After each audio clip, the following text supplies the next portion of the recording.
Detention now! We need a permanent ceasefire now! Let me hear you say it. A permanent ceasefire now! Permanent ceasefire now! A permanent ceasefire now! Permanent ceasefire now! And we're not asking for the impossible. We're asking for the very minimum. For people to have a right to be sovereign, to not be colonized, to not be occupied. We're not asking for favors.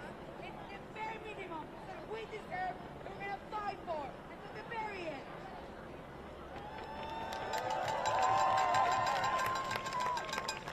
The folks who have been inside for many days now help us think about the reasons we're fighting on our own campus. We're fighting in our campus and in the streets, but in our campus because we know the University of California is complicit with this genocide. Shame! Shame! Shame! And so, because we know that, we're here for accountability, for transparency, and we're going to continue to advocate for all of our students who are inside, who have been fighting, the right to continue to do so without any repercussions. Because nobody should be expelled, nobody should be homeless, because we're fighting against a genocide.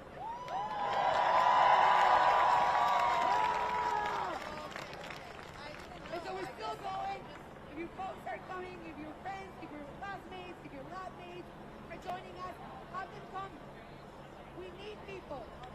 We're going to continue to hold the line if we stay together, if we stay strong. Are you ready to do that? Are you ready to do that? So just a few reminders. If you are heading out, if you have to head out, please do so in groups. We're not seeing it on this side of the encampment, but on the other side, you have the same Zionist mob that was here last night, victimizing our students. Shame! But we have the numbers and we have each other. We're not going to be intimidated. We're not going to be silenced. We're not going to be harassed in our own campus. But if you have to make moves, please move in groups. Is that clear to everybody? Are we going to take care of each other? Are we going to take care of each other?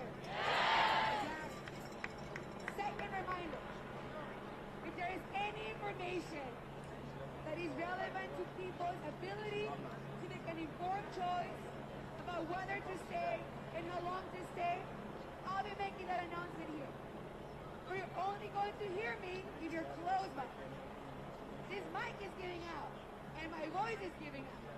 So we're going to stay close, stay together, talk to the folks around you, okay? And keep an eye on the news that we have for you. As of right now, folks in the encampment are still strong, standing together.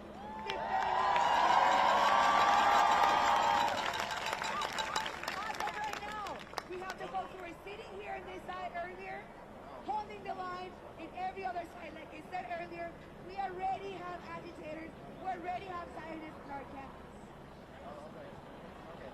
We're not playing games here. We're not here for a picnic. We're not here just because we feel like it. We're not here because they can't be closet because they're afraid of us. We are here because we're fighting. We're putting everything on the line. And to fight and to win, we have to be smart. We have to be careful. We have to be strategic. So I'm just reminding all of y'all, please stay together. Listen to the instructions that we have for you. And while you're sitting here with us, you're in community, you're in good company. But please let's keep each other safe. How does that sound? If you have any questions about safety, security, where to go, the folks in the yellow vest can probably help you, okay? But we don't have all the answers. We don't know what they're doing. We many of them. We don't know what building, because they don't tell us that. It doesn't matter. We're staying together, okay?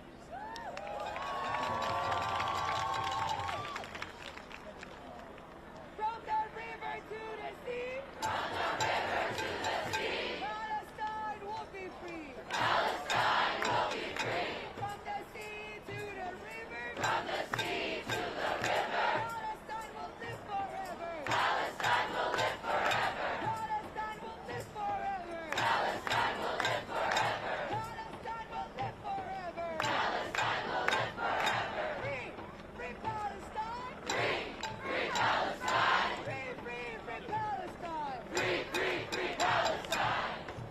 Free Palestine. Free, free Palestine. Free, free, free Palestine. Free, free, free Palestine. Long live Palestine. Long live Palestine. Long live Palestine. Long live Palestine. You see, you can hide. You see, you can hide. We charge you with genocide. We charge you with genocide. You see, you can hide. You see, you can hide. We charge you with genocide. We charge you with genocide. Free, free Palestine. Free, free Palestine. Free, free, free Palestine. Free, free, free Palestine. Free, free Palestine. Free, free Palestine. Free, free, free Palestine. Free, free, free Palestine. Viva, viva Palestina. Viva, viva Palestina. Viva, viva Palestina. Viva, viva Palestina.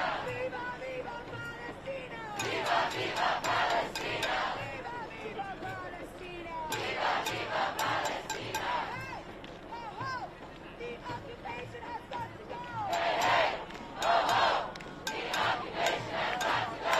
Hey, hey, ho, ho, the occupation has got to go. Hey, hey, ho, ho, the occupation has got to go. Hey, hey, ho, ho, Zionism has got to go. Hey, hey, ho, ho, Zionism has got to go. Hey, hey, ho, ho, Zionism has got to go. Hey, hey, ho, ho, Zionism has got to go. So free, free Palestine. Free, free Palestine. Free, free, free Palestine. Free, free, free Palestine. Free, free Palestine. Free, free Palestine. Free, free, free Palestine. Free, free, free Palestine. Long live Palestine. Long live Palestine. Long live Palestine. Long live Palestine.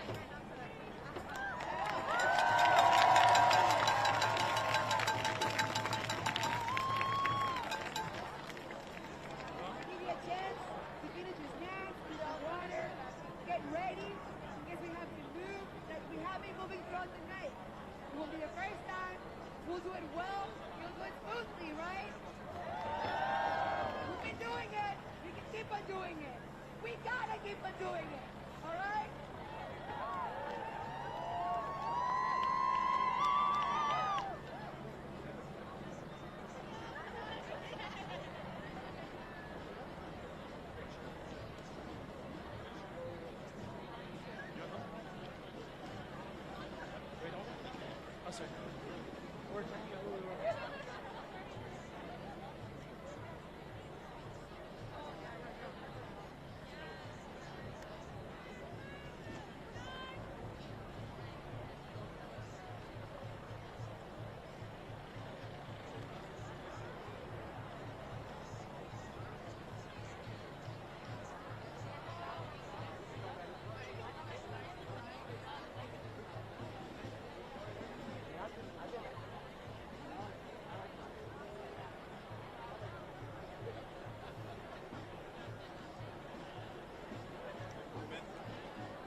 Dude, there was 30.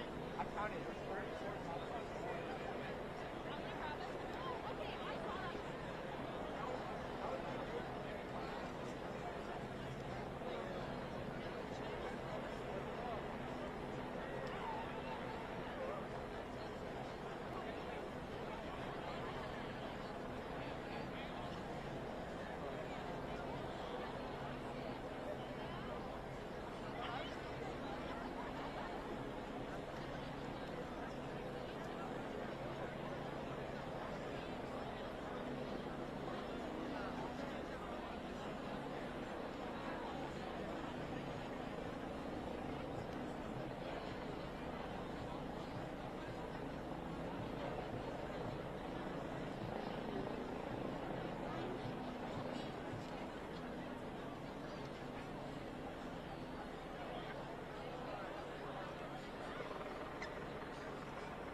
every single one of you, thank you for being here. Yesterday, we were attacked. Yesterday, they used the worst thing against us. Guess who is here today? Guess who is winning? And guess what? Palestine is going to be free! We are together. We are one big family. We're gonna win for Palestine. And only Palestine and free Palestine! Thank you guys, but now I need to go back and remember, free Palestine, stay safe, and we are in this together the same way we won yesterday. We win today, see you tomorrow, and free Palestine!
rally supporters in this group that have been kind of milling around throughout the night.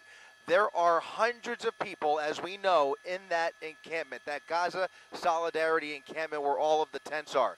On the outskirts of that encampment, there are thousands more people, and all of those people are here to defend that encampment. That is why they came here. The message has been put out on social media throughout the day calling for supporters to show up here. And in the last 5 to 6 hours, the crowd, as you mentioned, Mark, has exploded into the thousands. We are well into the 4 digits here, at least 1,500 to 2,000 people at a minimum altogether. And what LAPD has done and what other agencies out here have done throughout the evening as they prepare with each other. This is a cooperative joint effort amongst a number of different agencies led by the California Highway Patrol, assisted by the Sheriff's Department, as well as the LAPD. What they have tried to do here is essentially divide the largest groups into smaller groups and prevent those small groups from turning into large mobs. And so that has been a pretty successful effort for the most part. There are a large contingent of supporters who want to defend this encampment on the west side of the encampment, and there is another very large group on the east side of the encampment, and there are skirmish lines dividing the encampment from those supporters. How will that skirmish line survive is yet to be determined. When will law enforcement move in? There are a number of different reports out there, but we don't know exactly when they will make that move. What they have been doing is marshaling their forces throughout the evening. Hundreds of law enforcement officers from a number of different agencies basically lining the perimeter of the entire campus and gathering towards the federal building off of Wilshire, where a bulk of that command post is standing still at this moment, waiting for further orders to enter the campus. And at some point, we expect, possibly at any moment, at some point tonight, all indications are that hundreds more officers will fill this campus and potentially begin taking down this encampment. They are ready for a confrontation. As Shayla spoke about, we have been watching all afternoon long as supplies have been flowing into this encampment. Supplies from plywood that they are using to reinforce both the east and west wall of this encampment. The walls that came down last night during that violent confrontation have been completely rebuilt, and this time they have brought in loads more PPE, helmets, umbrellas. All of the umbrellas that were shredded last night are back. There are tents full of nothing but umbrellas. There are paint cans. There are gas masks. You name it, these folks appear to be ready for a large confrontation. And if the amount of law enforcement that we are seeing on the periphery is any indication, a confrontation is what we may see tonight, Mark.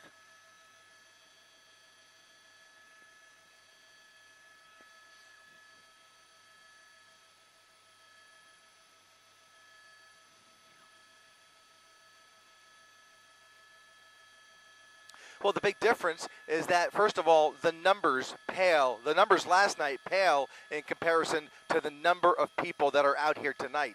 And when we arrived earlier this afternoon, there was a lot of people. But around the 5 or 6 o'clock hour, literally upwards of 1,000 people showed up here. And so the numbers here, the large crowds, the mass of humanity on either side of that encampment is drastically different from last night. Also, there are very few pro-Israeli protesters countering this movement tonight. This is basically a large group of Gaza Solidarity supporters and law enforcement on the other side at every turn. At this point, the university has no control over the quad in front of Royce Hall.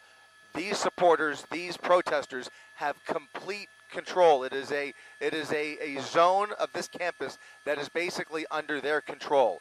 They have massively vandalized the entire area in front of Royce Hall, which is what you are looking at right here. That is the entrance to Royce Hall. They have blocked off the entrance. They have locked the entrance. They have blocked it with debris, basically a blockade.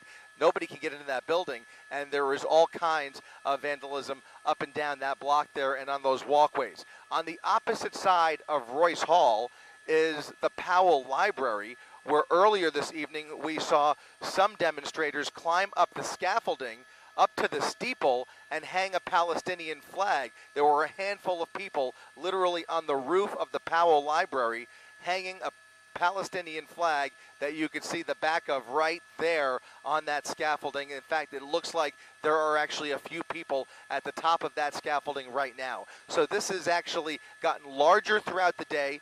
The encampment is much bigger and much more fortified than at any point in the last week.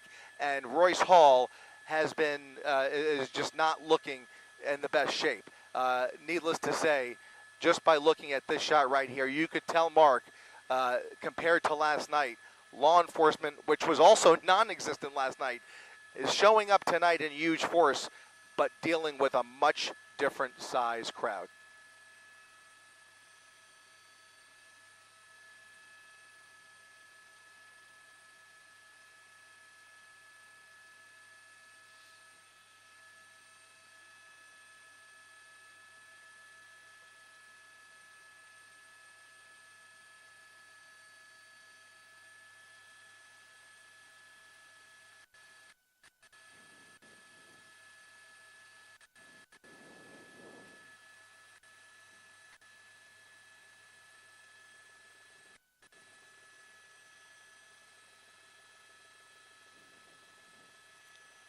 A lot of well-deserved questions. We watched to see how long it took to get any law enforcement out, and at the end of the day, it's going to come down to, in my opinion, a lack of preparation. They just didn't have the force ready. None of these agencies had the force ready to respond. We heard word of mutual aid being called for throughout the duration of the violence. But as we spoke on the air for hours, up to 3 hours, I think, before anybody showed up, there really was no help arriving. We just watched anarchy play out in this courtyard as fights broke out left and right. The violence only got worse throughout the night. And earlier this evening, I was struck by Mayor Karen Bass's tweet.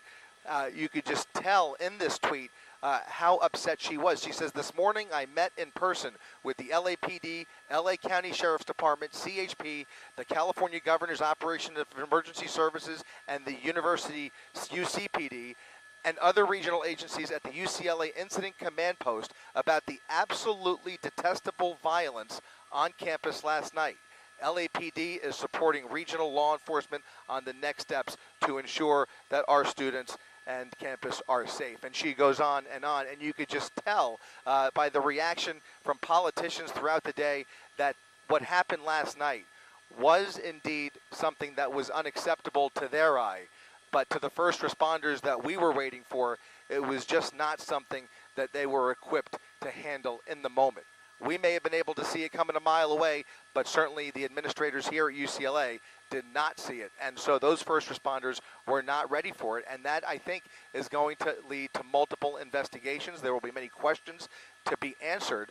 But it was a security failure, plain and simple.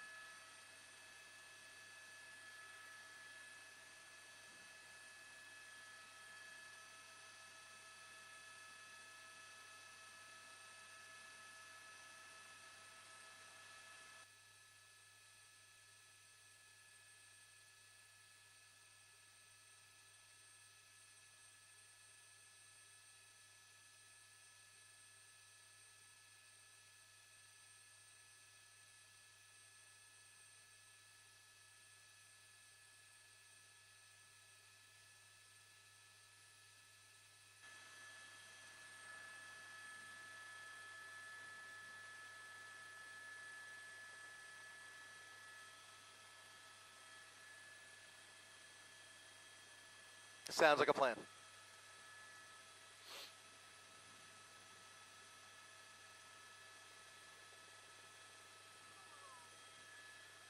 Where are they coming from? Okay, they're coming from inside this building. All right, that looks like, it really looks like LAPD still. I'm not sure, I really don't think...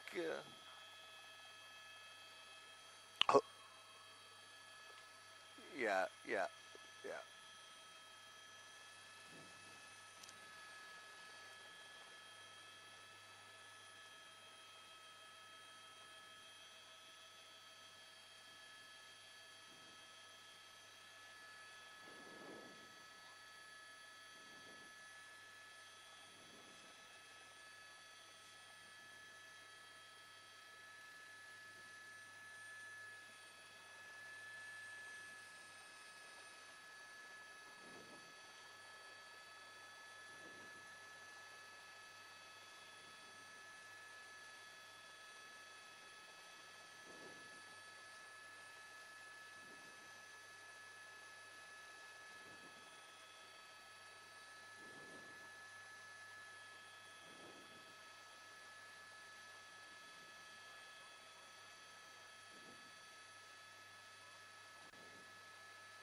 That's right. Still a very fluid situation, Mark. You can see LAPD down there in large numbers, reiterating here they are working cooperatively with the Sheriff's Department and ultimately at the command of the California Highway Patrol, who is going to be leading this operation. But you can see LAPD right now with the responsibility of holding the line and keeping these groups separate. That is what we were witnessing here. They are dividing, and at some point, there will be an attempt to conquer that encampment. Mark, back to you.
Okay.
What's in the middle there? What's happening in the middle of those officers?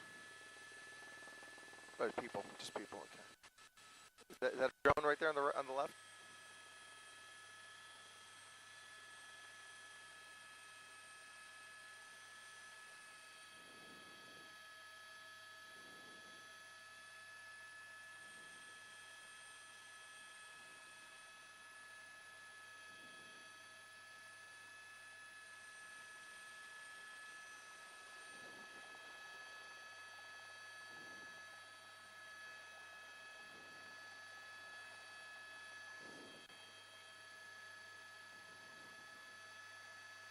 Keep an eye on them. We're getting threatened. Yeah.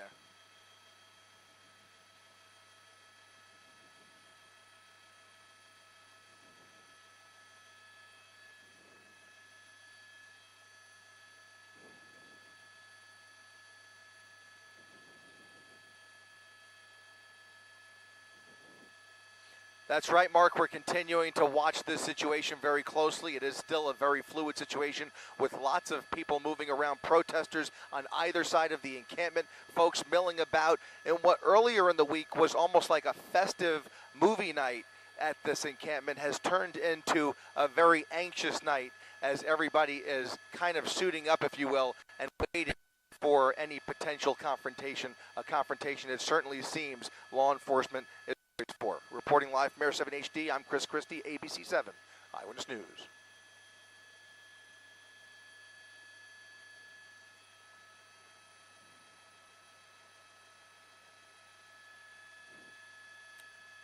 Look at the text I sent Tom.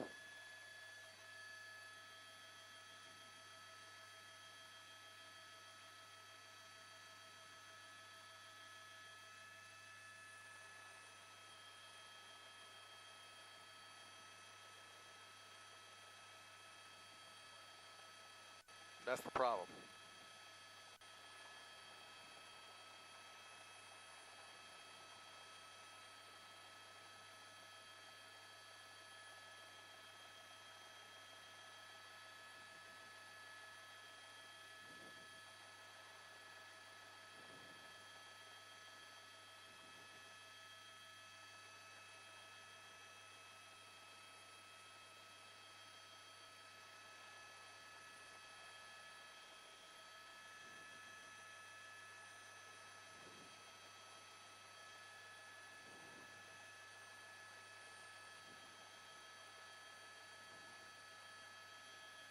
All right, hold on.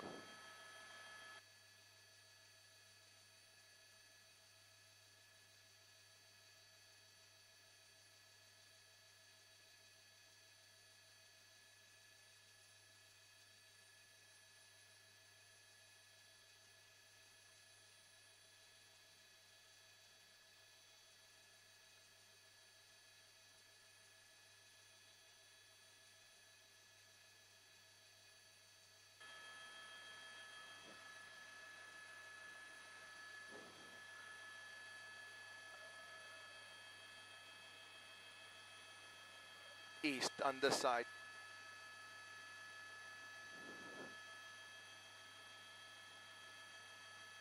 Right, and maybe try the top right. Try the top right over to the right in there. Do you see any sign, Rob?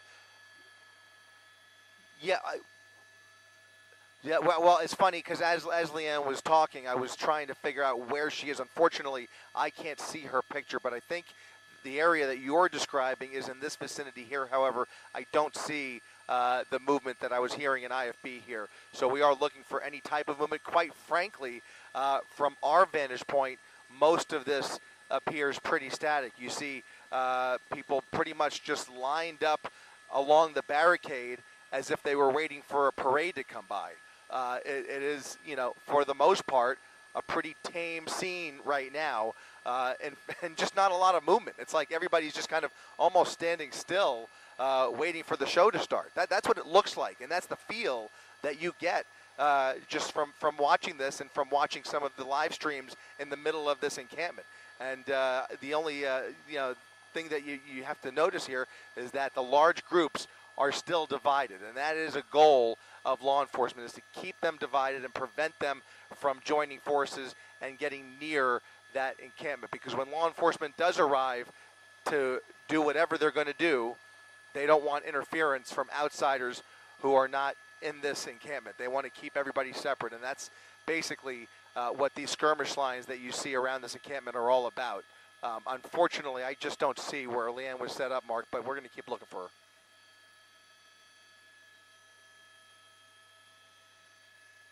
More food. There's, yeah.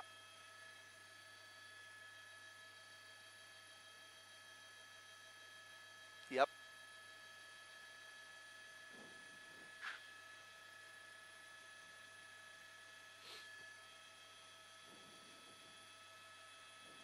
Yep.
That's right. This is basically state property, and so this is their jurisdiction, and they are leading this operation.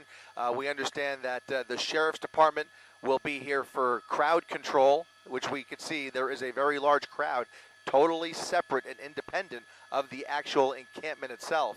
And then LAPD will be providing a supporting role to hold the perimeter and prevent more outsiders from entering the area. To answer your question about the skirmish line in the middle of the quad, I do not know. We've been trying to figure it out ourselves, and unfortunately, as you mentioned rightly, the LAPD uniforms and the campus police uniforms are similar, or can be similar depending on the uniform. And so we're not exactly sure which agency those officers in that skirmish line are from. But what I could tell you is that LAPD is actively monitoring the situation. They have a helicopter, an airship circling this quad. They have been helping out with the recon here all evening long as various officers get into position. But right now, they are taking pretty much a back seat and letting CHP call the shots. Mark?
Yeah, and to pick up on a couple things there, you know, there's a lot of common space in this quad where we had nobody last night. Now we see nooks and crannies where folks have gathered in the corners and on the edges of the quad and closer to the. You can see barricades keeping them at bay. Those have been placed there earlier today. But then closer to the quad, there is a lot more plywood, as you were mentioning earlier, in places where there was no plywood last night. In fact, walls of plywood where there weren't any even earlier today. They've really expanded on the perimeter of their occupied zone. And this occupied zone, that's the area there. Yeah, I'm sorry, go ahead. Sorry about that. Yeah, I was just referencing all of this plywood, this wall, this makeshift wall that you were referencing earlier is indeed all new. They have been building that all day long and now basically control more space than at any point during this encampment's existence.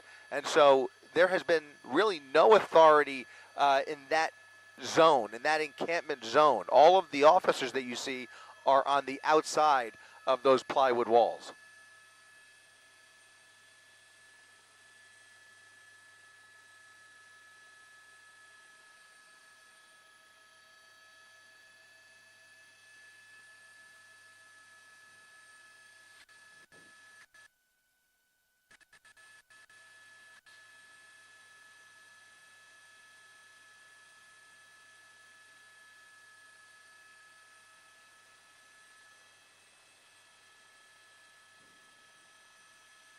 Further to the right, I think.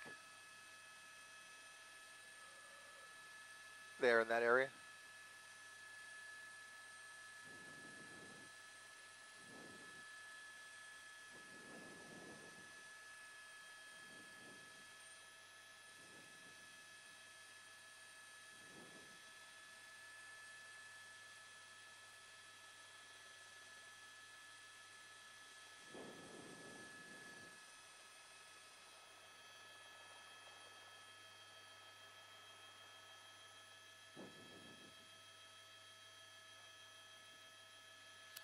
Yeah, it's a relative term, but you know, it definitely is more calm. I will say that.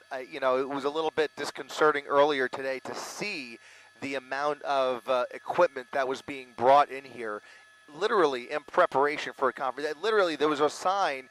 Each tent in the middle of the encampment is labeled with different supplies. You have a PPE tent. You have a helmet tent. You have an umbrella tent. You have gas masks, and then there's a whole tent that said protection kits for tonight.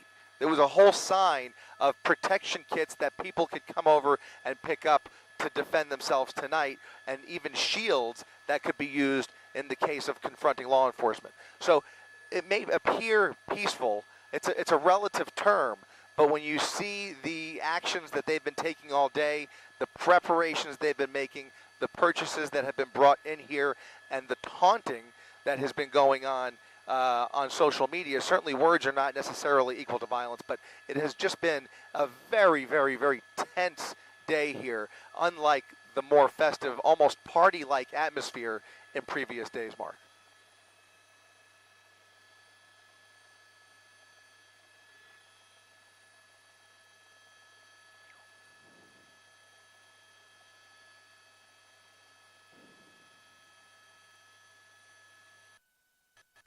Haven't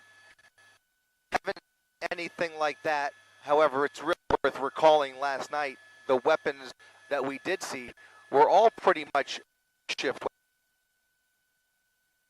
at their disposal, and these folks have brought in lots of things that could certainly be turned into weapons. Not to presume, but we haven't seen any actual weapons, if you will, overt weapons that we have been able to witness. Not something that we have actually witnessed.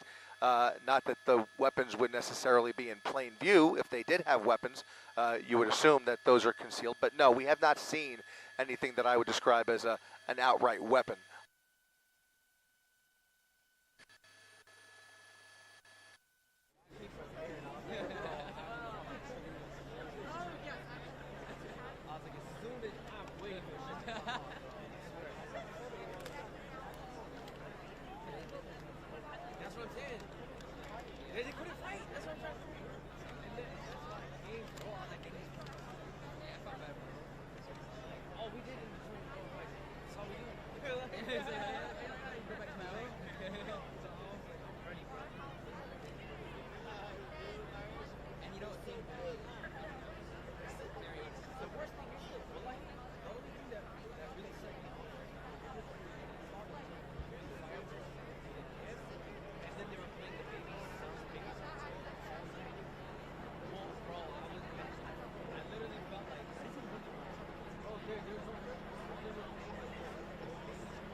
Let's go to the other side, to those live trucks. Yeah, let's go over there. That's where she is. They're taunting the media, the live trucks.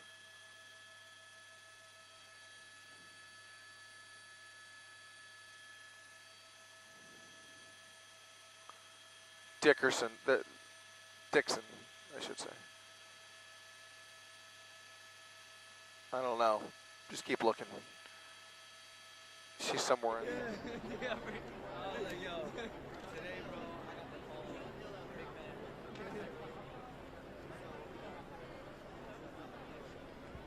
Hopefully he gets it better.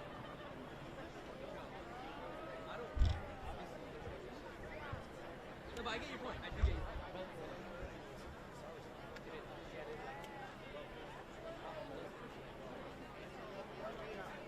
Okay, fine. Oh, you kept up. Which is in my mind.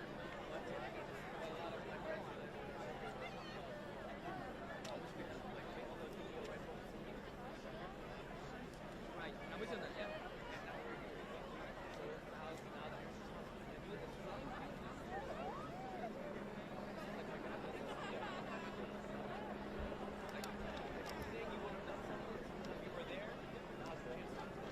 Right. So this is give her a like. Right.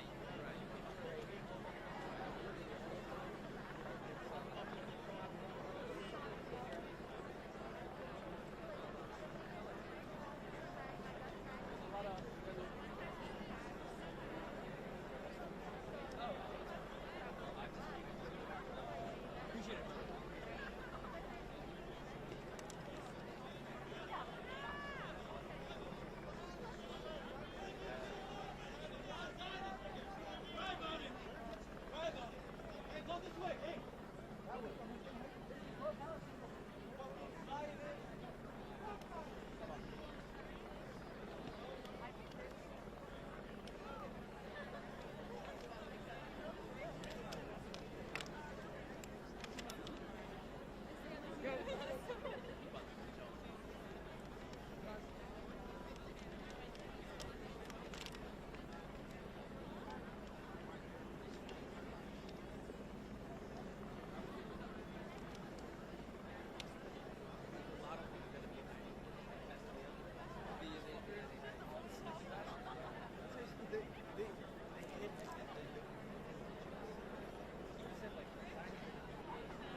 This is pro-Palestine side. We're here for Palestine.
Yeah. One in every city.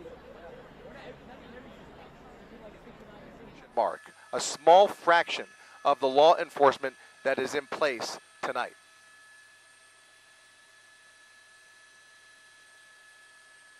That's right.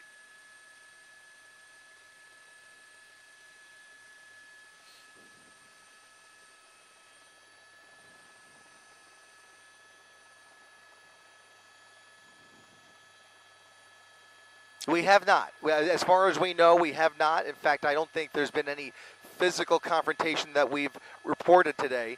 It's all been, relatively hands-off. There have not been any arrests that we have seen. But ever since we parted ways last night, the amount of law enforcement in this area has increased by the hour, and we have seen it. It was happening all morning long, through the wee hours of the morning into this afternoon, and we have seen this contingent grow in a scale that the closest thing I could even think of would be the George Floyd protests just about, exactly 4 years ago. That's the kind of effort you see being put in here to counter whatever they are faced with tonight.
So I'm getting married here.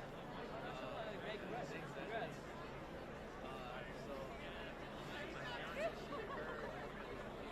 She wanted to stay here. She wanted to come to Michigan. I'm from Cali. At first, it seemed like a better deal. What part is she from? Is she from LA or like? She's in Chino Hills. Oh, nice. Okay. That's good. Hey, congrats, bro. Thanks. Yeah, of course. Inshallah, August. Get married. Inshallah.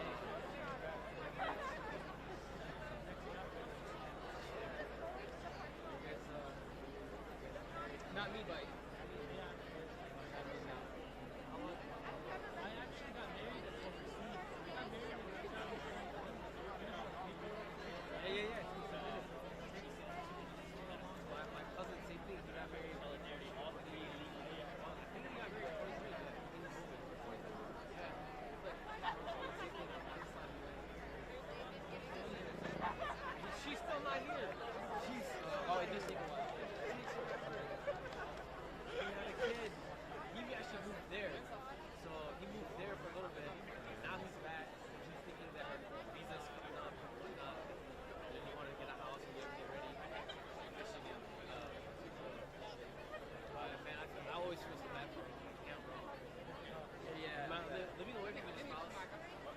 has a daughter, mashallah, so like, yeah. But the good news is she's still citizen. Oh, no, oh, you're the father. Yeah. Right. Same thing with you. Yeah. She's naturalized like right away. Right, yeah. Yeah, I didn't, yeah, right. Yeah, man. So what's up with you, bro? You looking her away? Hey, I am actually, yeah. But yeah, nothing picked up traction. Yeah, nothing, you know, it's not easy. It's not easy. It's not easy. I know that. Trust me. Yeah. It's just, It's actually. yeah, it's just, you know, it's fun, you know? Just run into it. So like, what are you looking for? Just, that's a good pursuit. A lot of people. I don't want the,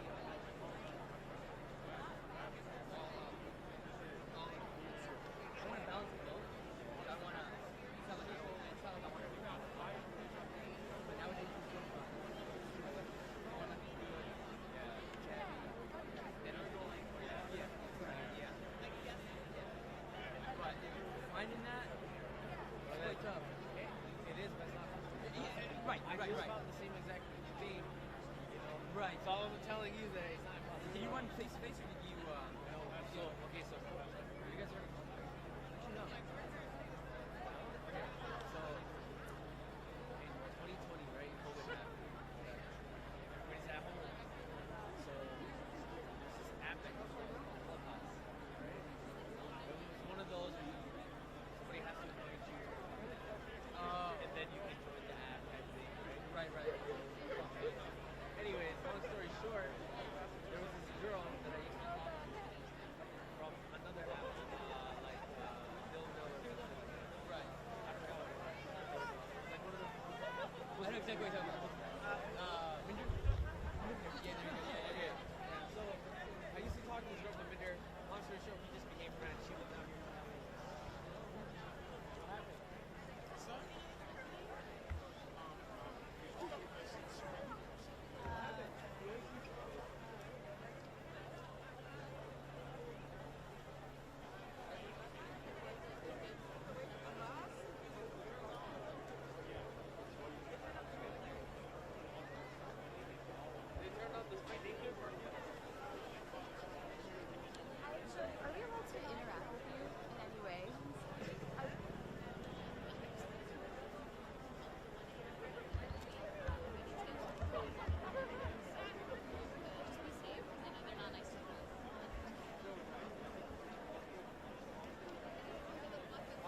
at least there, and a lot of people cohabitating in those tents because there's many more people that have been occupying this area. I would say roughly 400 people or so residing in this encampment in the last 24 hours.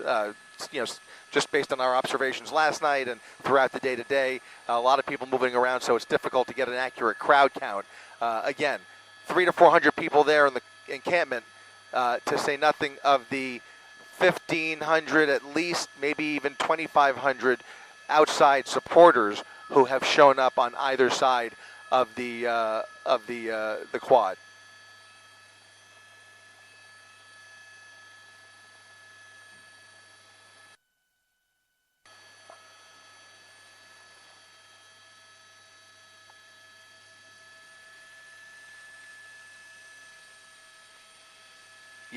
Yep, exactly. I didn't even see this earlier, and yeah, it's very organized. The word of the day, watching this encampment basically take on a new form, really has been organization. It appears very organized, very well planned out.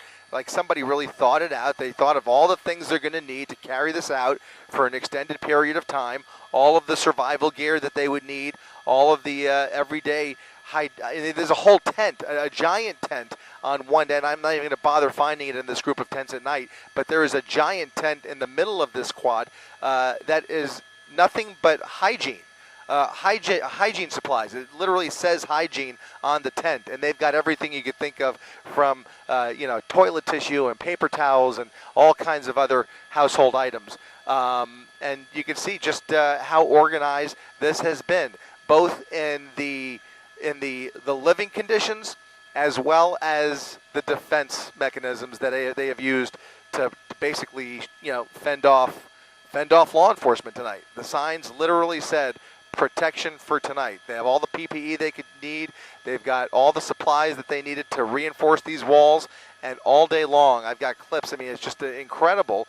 I've been posting them online of supplies flowing in here in a conveyor belt style fashion, where they are just taking piles of wood and building this wall all day long. It's been a day-long effort to nail these pallets and plywood boards together right along the barricade where that confrontation took place last night. And now you can see it's basically all sealed off right there. That's the east side of the wall, but only this time they've added a whole nother side to the wall, which is much larger and looks sturdier in scale on the opposite side as well. That's the west side of the encampment. So we'll see which direction law enforcement comes from. I suspect they will come from all different directions. It'll happen at a time of their choosing, and it'll be a surprise for everybody probably.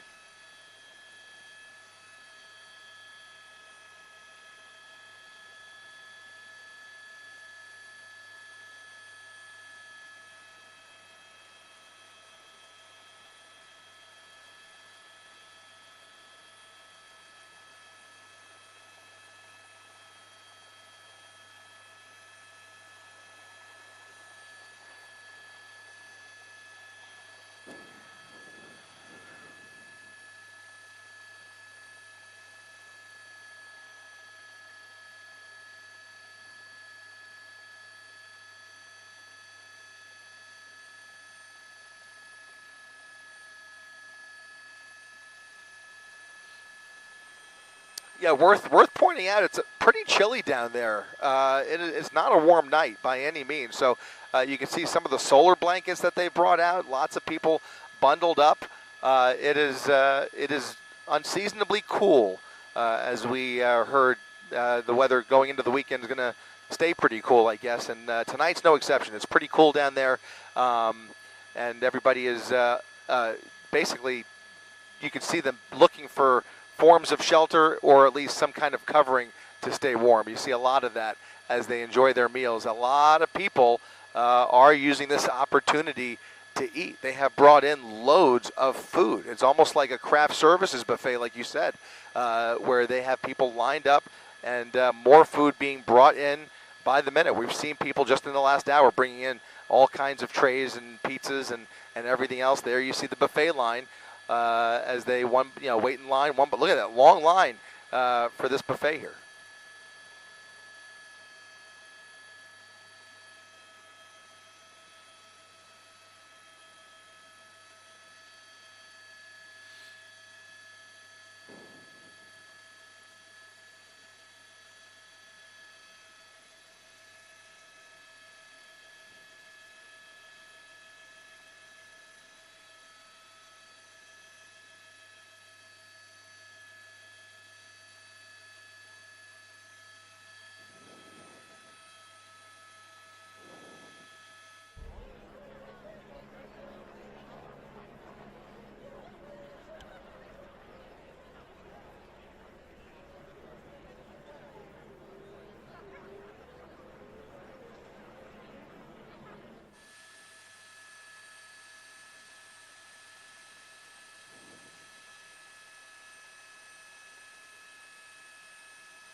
They've just doubled, Mark. Both lines. Well, the LAPD line has doubled in size, and the CHP line from one line 10 minutes ago is now a double line. Is this an indication? It seems like they are casual. It doesn't all happen at once. When you're mobilizing this kind of a force, it's happening, it seems like, in stages. It seems like we're getting closer to something here just by watching the casual growth of these skirmish lines here on the east side of the quad. Again, 2 full skirmish lines of California Highway Patrolmen, and the LAPD lines have doubled, if not tripled, in force. And there are a whole nother group of officers. They appear to certainly be university police officers on the staircase to the left side of your screen. Right there, you can see the blue shirts on that staircase. They have come out. We know that there are a large number of law enforcement personnel both in that building as well as the one you see right here in that doorway right there. I don't know how many there are, but there are dozens and dozens and dozens of officers. At one point, a good bulk of them came out and went right back in. Some of them have come out since and actually formed this larger skirmish line, but I believe there are many more where that came from. Why is that important? Well, if they don't come through those doors, it's good that they've been able to get through that building, because where else would they come from? They would have to get through the mass of people on either side of the encampment. You have about 1,000 people on each side of the encampment, on the east side and the west side. Maybe a little bit less than 1,000 on the west side, at least 1,000 on the east side. But it's a sizable crowd that would be difficult for, you know, a large group of officers to penetrate. And so it seems like they've made entry into these other auxiliary buildings here to basically make their way ultimately into the quad. They have also used some of these buildings as a lookout spot. People have pointed out that there are sharpshooters in place. There are sharpshooters. Are they here to shoot anybody? No. I mean, they're looking for threats, but probably more than anything else, they are observing with their scopes and assisting in the recon for the watch commanders on the ground as this moves forward through the night.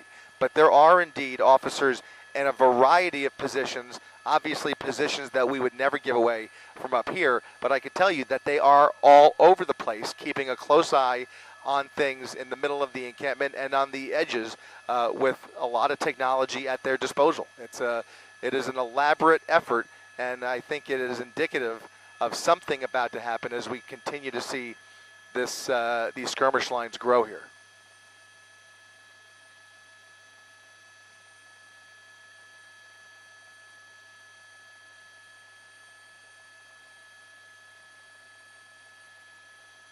Yeah.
It's such a great point, Mark. It's the optics that are almost like the optics here are the elephant in the room.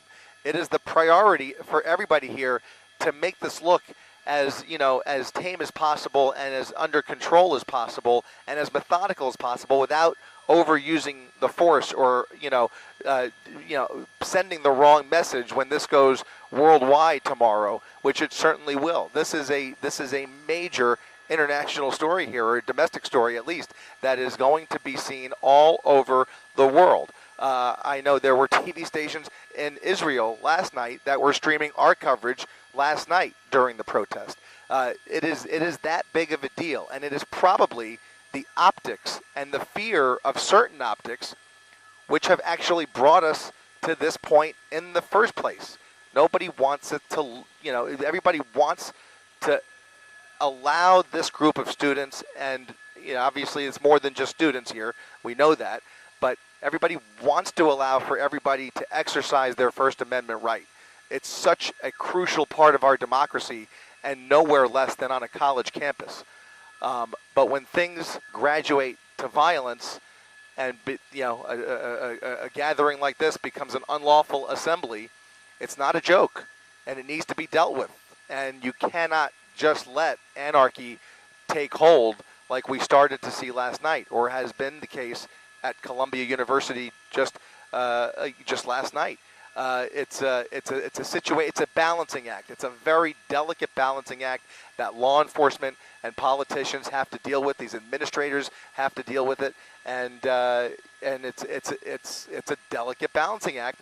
And so whatever transpires here, I suspect, to your point, will be a layered approach, using the minimal amount of force possible, unless they are forced to bring in additional resources. But they have the resources at the ready. It's nearby. It's at their disposal. They have tons of technology, tons of tools that they could use to take this, to disperse this crowd and to eliminate the encampment. They have the available resources to do it. Will the group participate and cooperate and go peacefully? Will they start to recede and go home? Will the crowds thin out as the night goes on? And maybe that's when they take the opportunity to start, giving people the opportunity to leave on their own accord. And to what extent will they face resistance? These are all open-ended questions, but the optics are what are driving a lot of the decisions. Paramount is the safety of the officers, as well as the safety of the protesters themselves. But the optics are the elephant in the room that are on everybody's mind.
It's so true. It's something that I've never seen before, even as recently as a few years ago during George Floyd. It was happening, but maybe to a different extent because of the rapid growth of live streaming, where TikTok has really changed the nature of the demonstration on both sides, and it's been used and exploited by both sides, and some would argue even the platforms themselves to be complicit, but that's a whole other story for another day.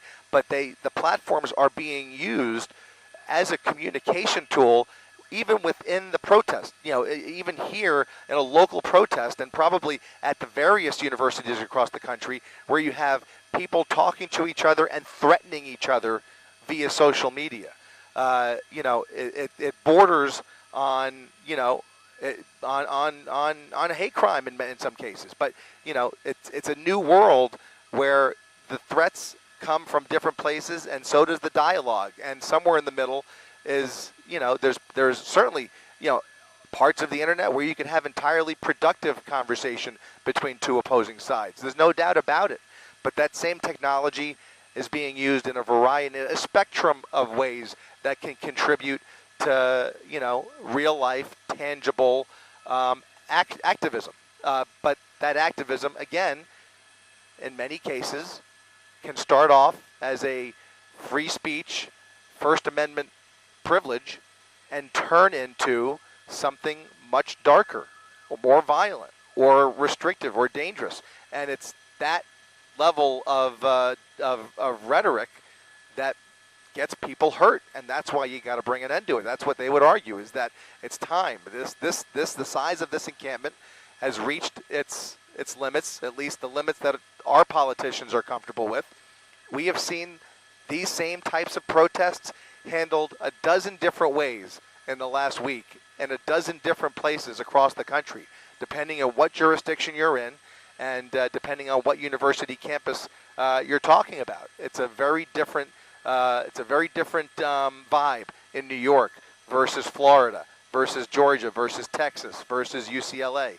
It is you know, part of what makes our 50-state union unique, and we're seeing it play out in real time tonight.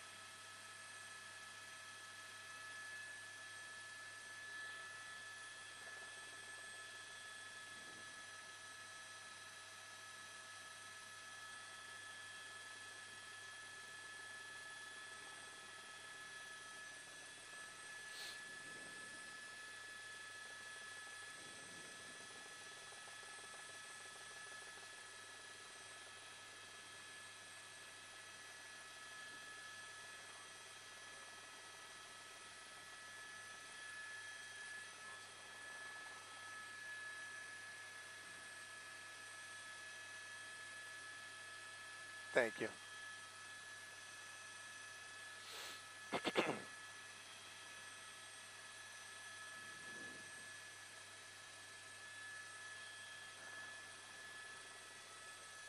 Keep an eye out for just an army of flashing lights. I think that, yeah, we got to be getting close here.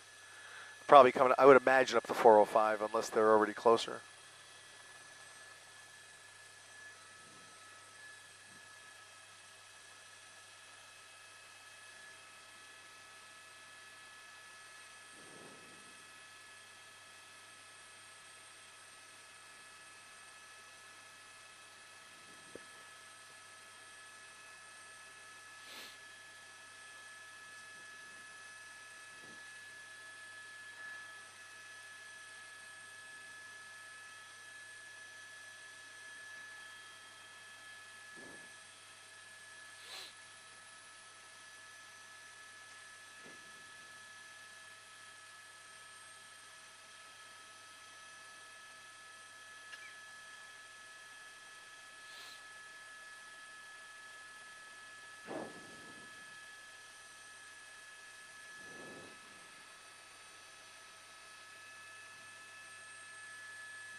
Yeah,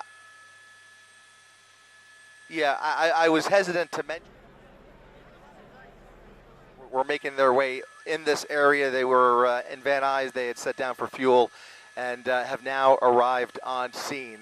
They are not talking. They are not giving anything away here, but I can only presume that the arrival of that CHP helicopter may be indicative of something. We were expecting that as part of the prelude to whatever's going to take place here, and it appears that yet another indication that we're getting closer to some sort of police action here, as the arrival of that CHP helicopter is now very obvious to us as he flies through our shot, very probably obvious to the folks down there on the ground who are monitoring the air traffic above them.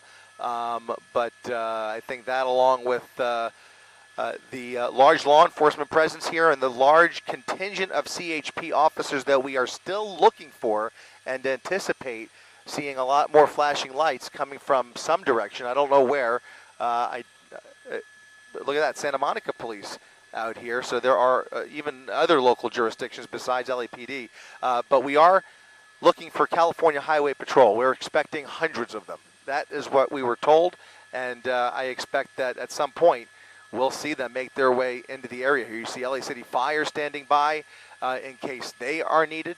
But you're right, the California Highway Patrol helicopter now doing tight orbits around this campus, looking closely at the encampment, and it looks like there's some kind of signaling going on with those flashlights. I don't know what's happening down there, but all of a sudden you see more strobe lights in the middle of that encampment. But whatever's going to happen may be closer to happening, Mark. That helicopter has about the same fuel capacity as our helicopter, which is just over a couple hours. So they're here, and we'll see what happens next.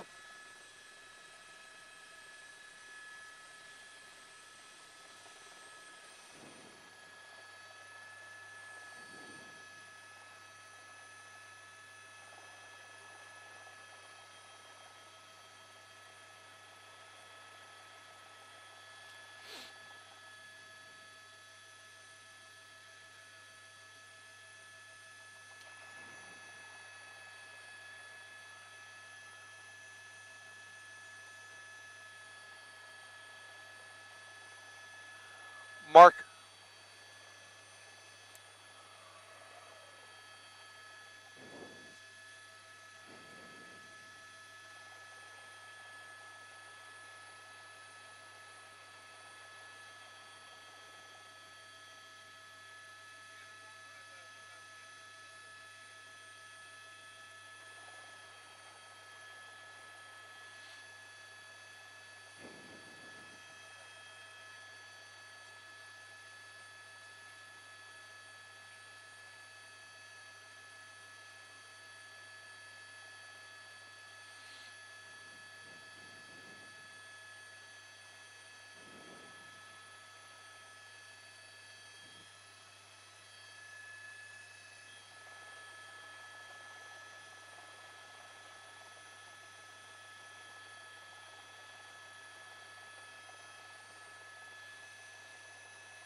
Yeah, Mark, I'm wondering if we still have contact with either of our ground crews.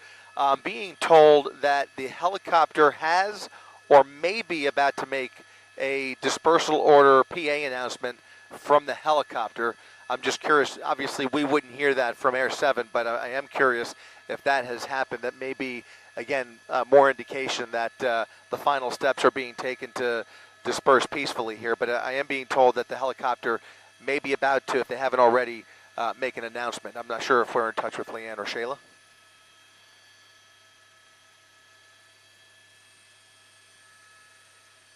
Okay.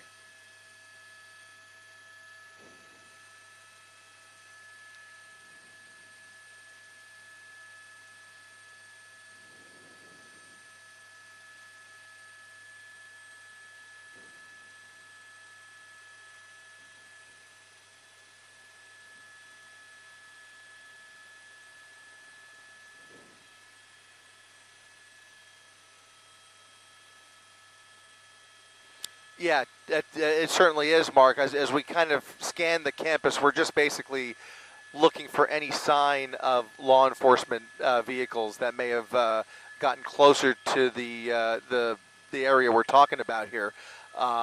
It does appear that those skirmish lines are holding strong. They have definitely grown over the last hour, but they are holding strong, and it does appear that we're getting closer to something. It just seems like, well, who knows where these officers are ultimately going to be coming from. It's just really anybody's guess. We know I can expect at least a group coming from those other two halls on this side of the encampment.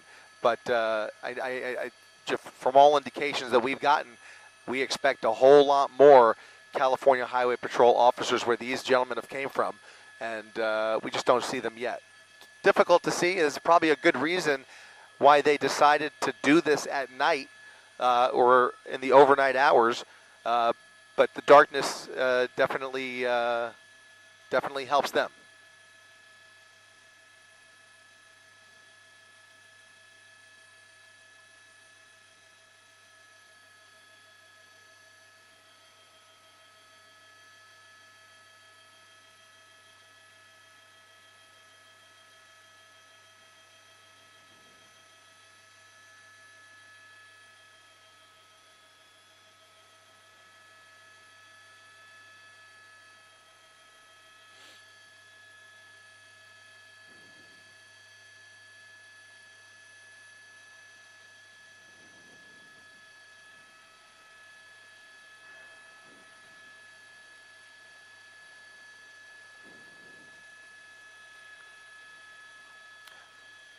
Yeah, I mentioned the strobes earlier.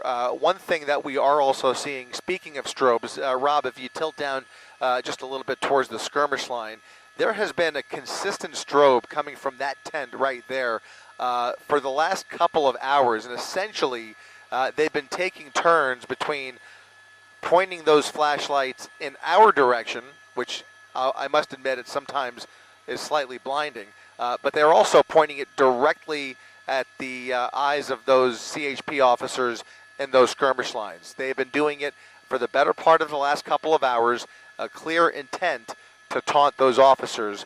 It's been going on for a while. It's annoying, and they know it's annoying, and they're doing it on purpose, obviously, with full intention of again, taunting those officers.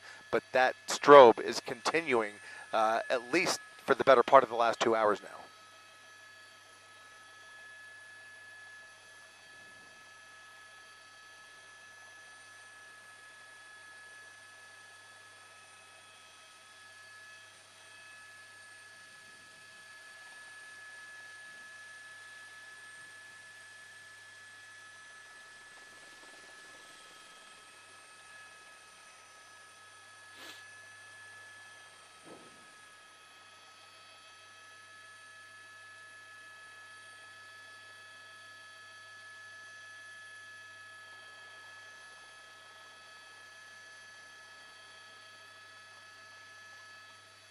Yeah, once again, you can see them now pointing it towards us.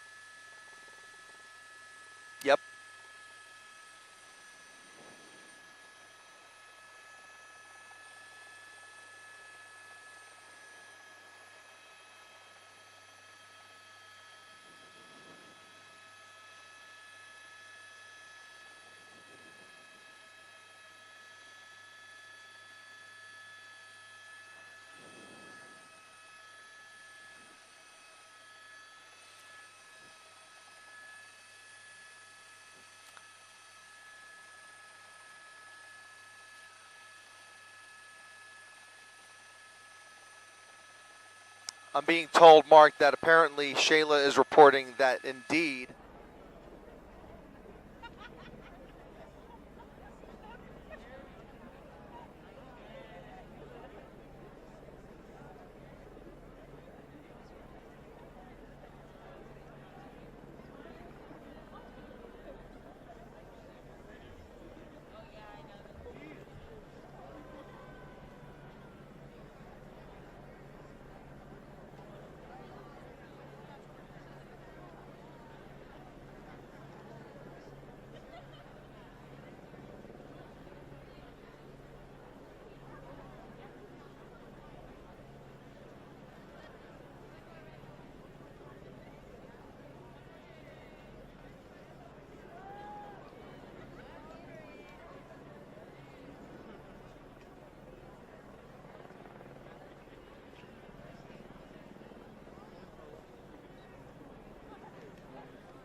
yeah, I'm actually watching that police helicopter. That California Highway Patrol helicopter almost looks as if he might be departing the area. I'm just trying to scope it out. Maybe he's actually just making a very wide orbit, actually. It looked like he was moving away. He's all the way over the 405 almost now, but still basically in an orbit pattern around the campus. So I'm not sure, you know, what that's about, or if he's going anywhere, but just kind of reading the tea leaves here, just looking for any indication or any activity whatsoever, because for the most part, it's been static otherwise, other than the occasional movement of groups of protesters or groups of officers in one direction or the other. It's almost taken on more of a standoff here with those guys behind the wall, but other than that, I mean, you know, other than that, it's been pretty you know, static here.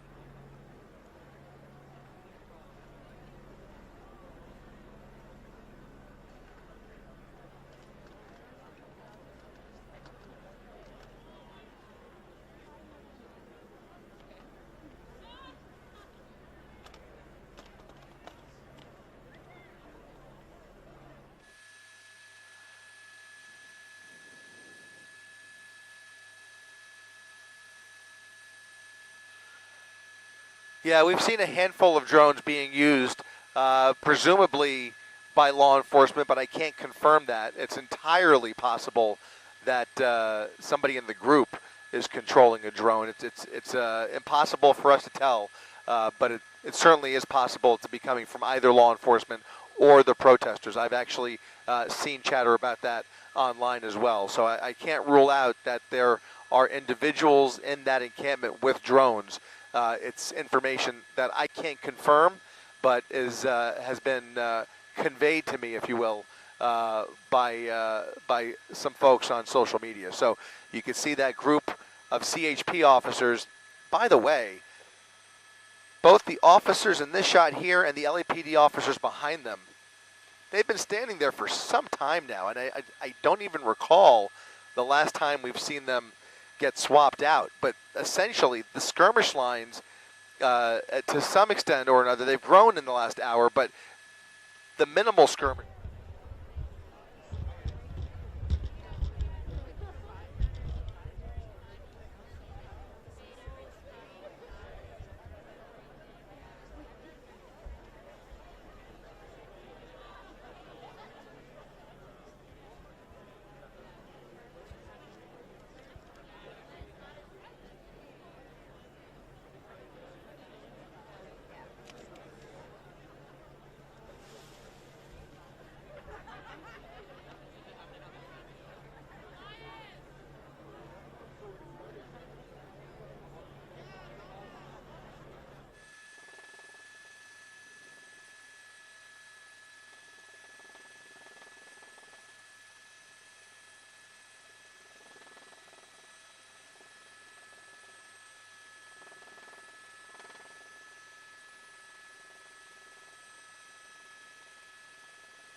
Yeah, still looking for any kind of movement.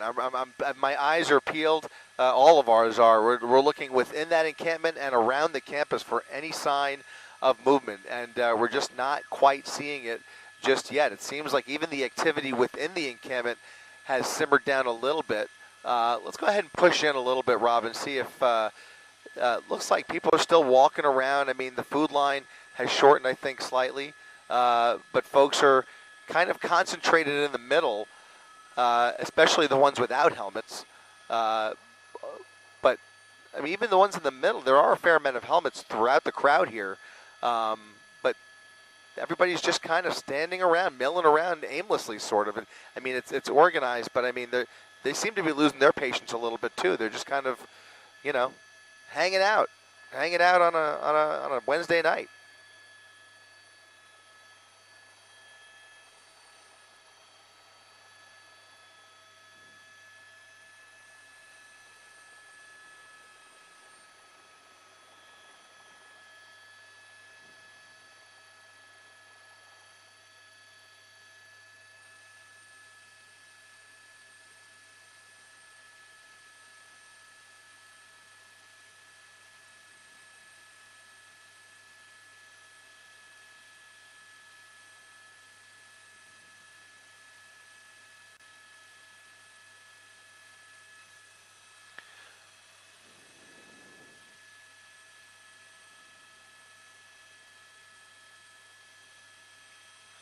Let's take a look. As recently as about an hour ago, I did see somebody still. Look at that. There is somebody actually working on the wall right there in the corner.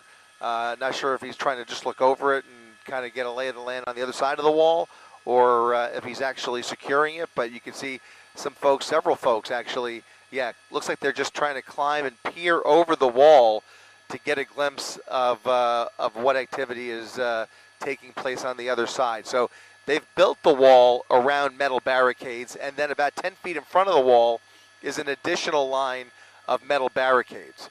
I guess at some point, the officers that eventually move in here will actually have to cross that line of barricades. So they'll probably come along the side, I would imagine, and start to fill in that gap if they're going to start forcibly removing the plywood. It's a large encampment. I can't understate how much this encampment has grown over the last week, and it's a sizable amount of property. Tough to put an accurate. Actually, let's go ahead and use our measuring tool here. We can actually give you a pretty good idea of how wide this area is. About 200 feet from building to building, and then if we measure it long ways, it's probably at least a foot.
And that may very well be what's prompted the helmets suddenly in the last few minutes. Again, that group there, a better view here actually, as we peer under those tents from behind. You can see them taking cover under the tents, but those seem to be the most, I want to say the most male-oriented from what we could tell, and the most able-bodied, fit people in this encampment who are kind of at the front lines. They've taken up position, if you will, in those helmets along the front line there, right behind that plywood wall. That's right.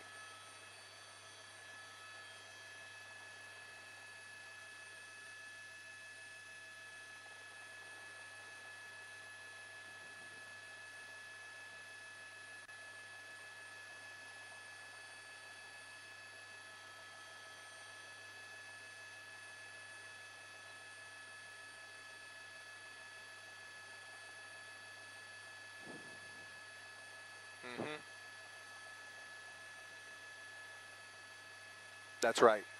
And I think it's fairly obvious at this point. You know, again, I keep speaking of this large group of officers that we're expecting to see, again, where they come from. Again, there's limited options here, but the officers that you see in that skirmish line are far, far, far, far, far outnumbered. So these would likely not be the initial group to, you know, move forward on this encampment. I imagine that skirmish line will just act as just that, a skirmish line that nobody tries to cross during the actual operation, when we presume that California Highway Patrol will actually make entry into that encampment. Again, how they do that will be methodical, but I think it'll be something of a surprise for everybody, including us, in terms of the method to their operation.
One of the tools, one of the tools that that comes to mind, since we have some free time to speculate at least a little bit.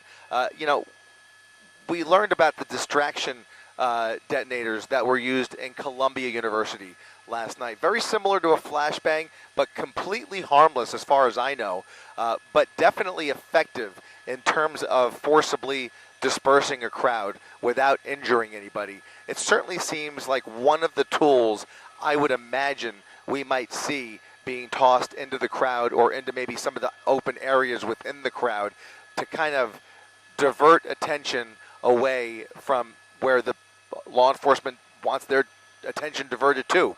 So, it's tools like that that I can imagine in my head that would come in very handy in a situation like this as they try and penetrate that plywood and try and penetrate that wall. Again, this is a group on the other side of that wall that's equipped with not just helmets. They've got gas masks and all kinds of defensive equipment to deal with tear gas and other sorts of irritants. But a distraction device is very effective, and we've seen it just this week in other locations be used in similar situations that may very well be played out here.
Tilt down, Rob, to the corner at the end of Royce Hall.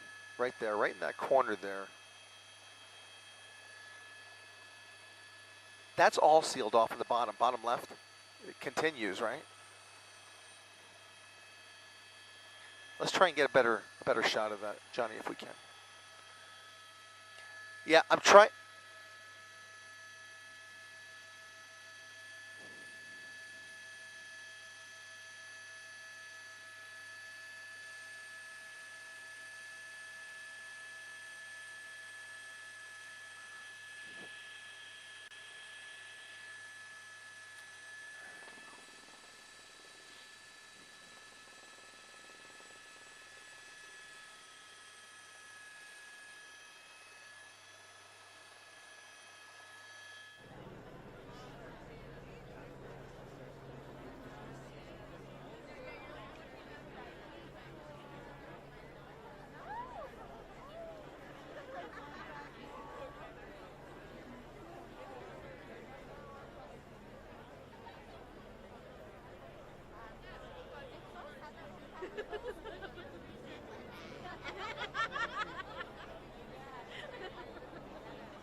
what's happening.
Down on fuel. Is that newscopter here? Oh, really? Oh. Oh.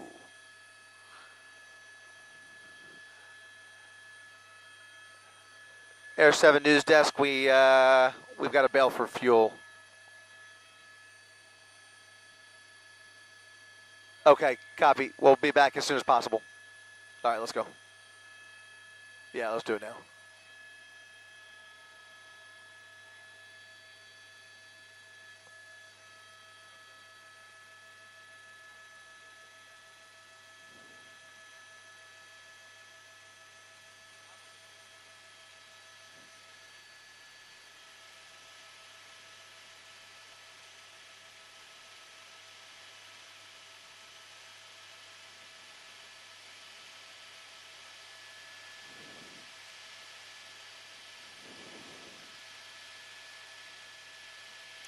What do you see? What are you seeing? Are they a little movement? Yeah. Right. You should know. You shouldn't be running. You should not be running. And you should not be running. Yeah? Okay, cool. We're going to stay with our groups, with our friends. We're going to stay together as a group. And whenever it's time for you to go home, it could be right now or in 30 minutes or whenever the arrest happens, you will do it in groups and very calmly. Taking care of each other and yourself.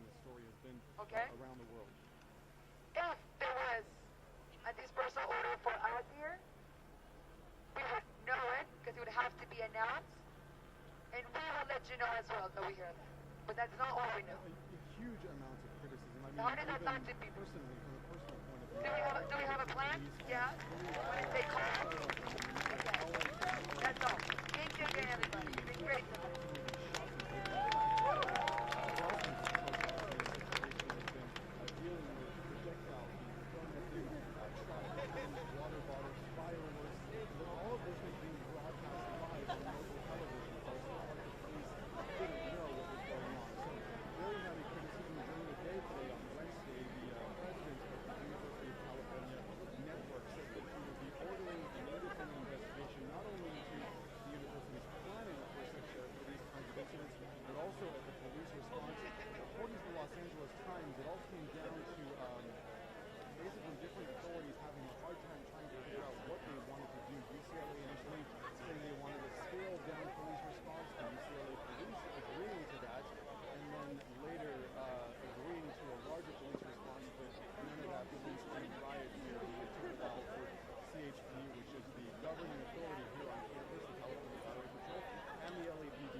with you. They don't even fuck with you.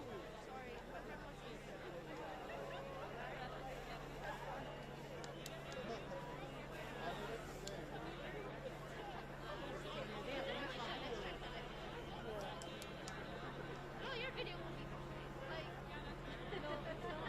I didn't want to get you in it. Oh, yeah, because I'm just a weirdo that's walking around.